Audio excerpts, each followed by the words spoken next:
A comic, a journalist, and a cook. No real similarities there. Well, they were all at the top of their respective careers. They're all dead. They all loved words, writing, people, places, and asking questions. Maybe this is why I've grouped these great men together. Norm, Hunter, and Tony seemed to revel in seeing how far that they could push a situation. They did so while being admired. They asked the big questions while still reaping the material benefits of society. I'm not sure exactly what has compelled me to make this video, but for whatever reason, I have. I plan on reading some random pieces of their interviews, writings, and inserting a few video clips throughout. Not much structure, just a short homage to a few great men who have inspired me. Norm Macdonald ran a book club on Twitter. It started in the spring of 2011 and was active for about a year or so and then petered out. This is an interview Norm did that was published on the Adult Swim blog. Norm says, Hemingway and Faulkner were sort of rivals, you know? Faulkner said that Hemingway would never use a word that sends his readers scuttling to the dictionary. He said that in a pejorative way.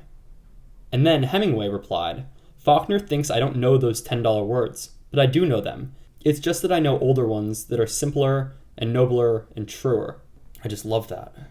Later, he begins talking about his early days of reading and what has inspired him. He says, I think I was 19 or something when I first read Huck Finn, and I remember reading it like 5 times in a row. I read pretty slow, but I read it and was like, oh my god, I've never read anything like this before in my life. This is amazing. From that point on, I read more and more classics and less modern stuff. The one I've read the most is The Old Man and the Sea. I probably read that like 200 times or something, and I'm not exaggerating. But War and Peace is my favorite book. The Russians are my favorite writers. The thing that bothers me, though, about those Russian writers is that I wish they just changed the name to these guys. Since they're translating every other word, why didn't they translate the names? Because it's like, Alexander Smudrigrilov went up to Yarkovsky's house. And you're like, which guy is which? I just think this is just so sharp and funny and true. And as someone that reads a lot of Russian books, I mean, I relate a lot to that. So this is an essay Hunter wrote in high school in 1955. And I came across it the other day and I just thought it was so great. It's called Security. Security. What does this word mean in relation to life as we know it today? For the most part, it means safety and freedom from worry. It is said to be the end that all men strive for, but is security a utopian goal, or is it another word for rut? Let us visualize the secure man, and by this term I mean a man who has settled for financial and personal security for his goal in life. In general, he is a man who has pushed ambition and initiative aside and settled down, so to speak, in a boring but safe and comfortable rut for the rest of their life. His future is but an extension of his present, and he accepts it as such with a complacent shrug of his shoulders. His ideas and ideals are those of society in general, and he is accepted as a respectable but average and prosaic man. But is he a man? Has he any self-respect or pride in himself? How could he when he has risked nothing and gained nothing? What does he think when he sees his youthful dreams of adventure, accomplishment, and travel, romance buried under the cloak of conformity? How does he feel when he realizes that he has barely tasted the meal of life? When he sees the prison he has made for himself in pursuit of the almighty dollar? If he thinks this is all well and good, fine, but think of the tragedy of a man who has sacrificed his freedom on the altar of security and wishes he could turn back the hands of time. A man is to be pitied who lacks the courage to accept the challenge of freedom and depart from the cushion of security and see life as it is instead of living in second hand. Life has bypassed this man and he has watched from a secure place, afraid to seek anything better. What has he done except to sit and wait for tomorrow, which never comes? He's calling into question the meaning of life, of your purpose in life, of a man's purpose in life. You know, what should you do? Should you settle for the banking route, as I seem to be doing at the early stage, or should you set off on life's grand adventure? And how do you know that, what you're doing isn't the right thing? These are questions that, I struggle with every single day. We move on to Anthony Bourdain. He writes, I'm proud of the fact that I've had as dining companions over the years everybody from Hezbollah supporters, communist functionaries, anti-Putin activists, cowboy stoners, Christian militia leaders, feminists, Palestinians, and Israeli settlers. If you like food and are reasonably nice at the table, show me some hospitality, I'll sit down with you and break bread. In another essay, he writes, The next day, I was suddenly recognizable to the Vietnamese who rode their scooters and motorbikes around me.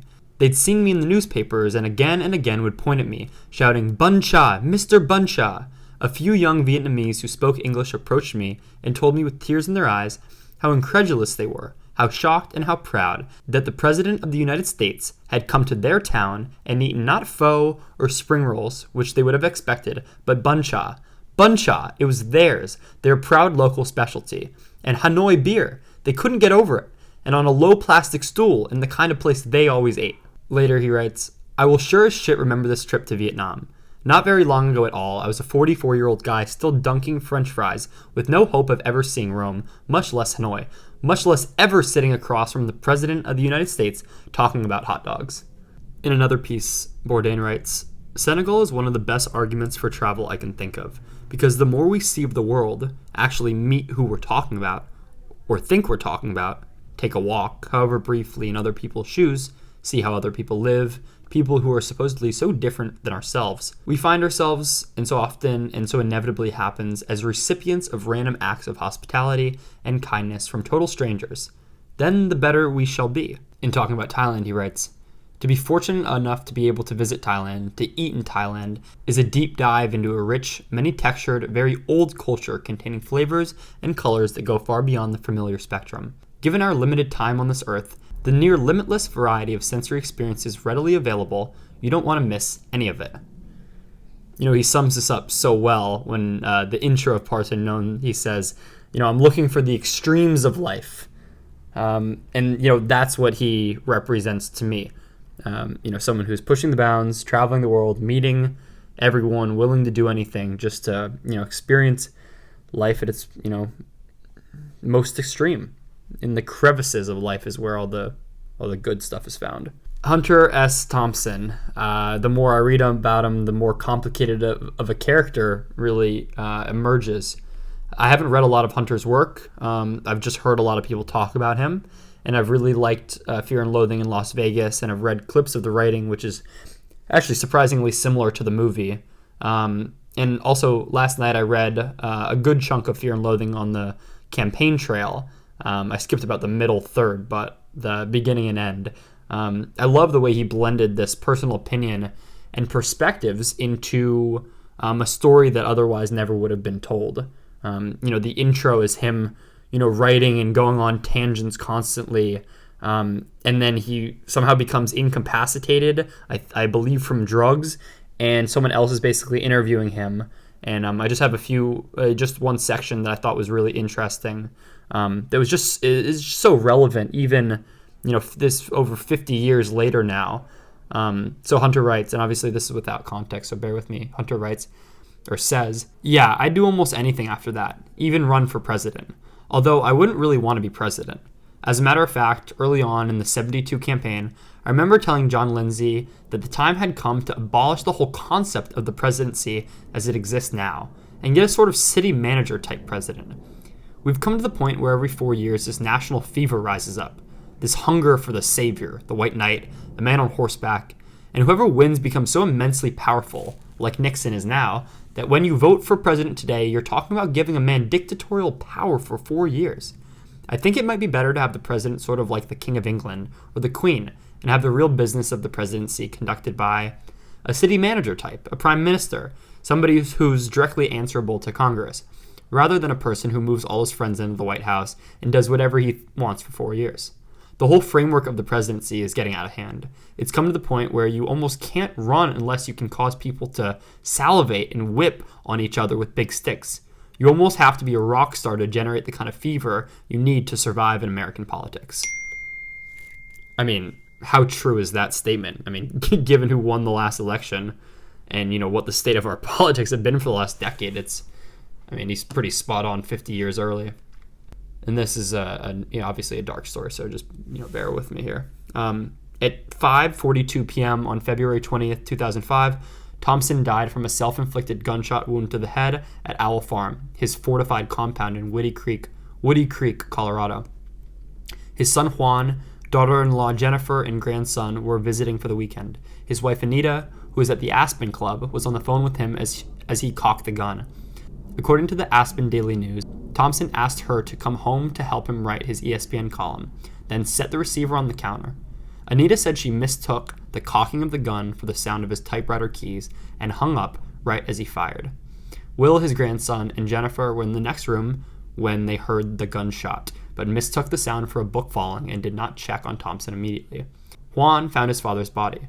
According to the police report and Anita's cell phone records, he called the sheriff's office half an hour later, then walked outside and fired 3 gunshot blasts into the air to mark the passing of their father. The police report stated that Thompson's typewriter was a piece of paper with the date February 22nd, 2005, and a single word, counselor. Years of alcohol and cocaine abuse contributed to his problem with depression. Thompson's inner circle told the press that he had been depressed and always found February a gloomy month, with football season over and the harsh Colorado winter weather. He was also upset over his advancing age and chronic medical problems, including a hip replacement. He would frequently mutter, "This kid is getting old." Rolling Stone published what Douglas Brinkley described as a suicide note written by Thompson to his wife, titled "Football Season is Over." It reads, "No more games, no more bombs, no more walking, no more fun, no more swimming. 67. That is 17 years past 50, 17 more than I needed or wanted. Boring. I am always bitchy. No fun for anybody. 67. You are getting greedy. Act your old age. Relax. This won't hurt." To kill yourself when you still have family. We're going to see this when we go to Anthony Bourdain as well. I just finished watching his new documentary. Not his, but the, documentary about him. And, he committed suicide when he still had a young daughter. And, hard to fully admire someone that does that. These people are far from perfect. But I think, that's part of the appeal and what makes, in some ways admirable, in some ways, a lesson, in some ways, very realistic as your mentors. Like, you never meet your heroes. These guys can be heroes in some ways, but there's a lot of stuff as you do your research that, brings these guys back down to reality. So, another interesting similarity between all 3 of these guys is that they had pretty severe addictions to different things. So I just wanted to go into that for just a few moments. This is Anthony Bourdain in an interview talking about, part of his early life. He writes, "I got off heroin in the 1980s. Friends of mine from the 70s and 80s, they just got off like 5, 6, maybe 10 years ago, and we're the lucky ones. We made it out alive. There are a lot of guys that didn't get that far. Most people who kick heroin and cocaine have to give up on everything. Maybe because my experiences were so awful in the end, I've never been tempted to relapse," he wrote in his first memoir. "You see me drink myself stupid on my show all the time, and I have a lot of fun doing that, but I'm not sitting at home having a cocktail. Never, ever. I don't ever drink in my house. When I indulge, but I don't let it bleed over into the rest of my life." Norm also was somewhat notorious for his gambling addiction, and, he speaks about it somewhat eloquently in a short little video clip I found, so I'm just going to insert that now. "I remember a psychiatrist once telling me that I gamble in order to escape the reality of life, and I told him that's why everyone does everything. But I've had plenty of wasted nights, after losses and bigger losses, to consider the question more seriously. So why the attraction? Most people would think it's the wins that keep the gambler going, but any gambler knows this is not true. As you place your chips on the craps table, you feel anxiety and impatience. When the red dice hit the green felt with a thunk, and you're declared the winner, and the chips are pushed toward you, you feel relief. Relief is all, and relief is fine, but hardly what a man would give the whole rest of his life to gain. It has to be something else, and the best I have come up with is this. It is a particular moment, a magic moment that occurs after the placing of a bet and before the result of that bet. It is after the red dice are thrown, but before They lie still on the green felt where they fall. It is when the dice are in the air, and as long as they are there, time stops. As long as the red dice are in the air, the gambler has hope. And hope is a wonderful thing to be addicted to. That feeling of uncertainty and hope, I think Norm describes really well. It's beautiful in a way. And then Hunter S. Thompson is maybe most notorious and most known for his addictions in a weird way. I mean, the video of Joe Rogan reading out his daily routine was one of the things that, put me on to Hunter in the first place, unfortunately, because it turns out it wasn't even true. It's a caricature made by a biographist, that was, doing it kind of humorously, the rising at 3 p.m., Chivas Regal and cigarettes throughout the entire day, cocaine, a ridiculous lunch, dropping acid, doing more cocaine, smoking more weed, all in the course of a day. It's a bit of a caricature, but it's true that Hunter, battled, addiction with these things his entire life, or at least, used them his entire life. It's also interesting. I found this short little sentence from Hunter that says, "Myths and legends die hard in America. People love them for the extra dimension they provide, the illusion of near infinite possibility to erase the narrow confines of most men's reality." And, he kind of developed that myth, that dimensionless quality to him. And as we wrap up here, I don't want to make this too long, is just some words from Norm Macdonald that I thought were just, nice. Just nice to hear someone talk about this kind of stuff that isn't a total Pollyanna, isn't someone that always has an over-the-top positive aspect to them, but from someone, who has the range to be deeply critical, if not cynical. It adds so much effect to the words, which would otherwise be, absent-minded, overly positive platitudes. I've always found simple things to hit very deeply at the oddest times. When I'm alone in my room at night, I'll be listening to a song or watching a movie or reading some old book, and a certain line will just pierce right through me. All three of these people have the ability to just pierce right through me.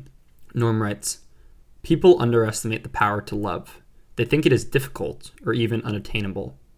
So long it took me to learn that giving love, to receive it, is empty and sad. Instead, love those who will hate you back. Love all there is, all there ever was and will be. But no one can destroy you. You're your own fear.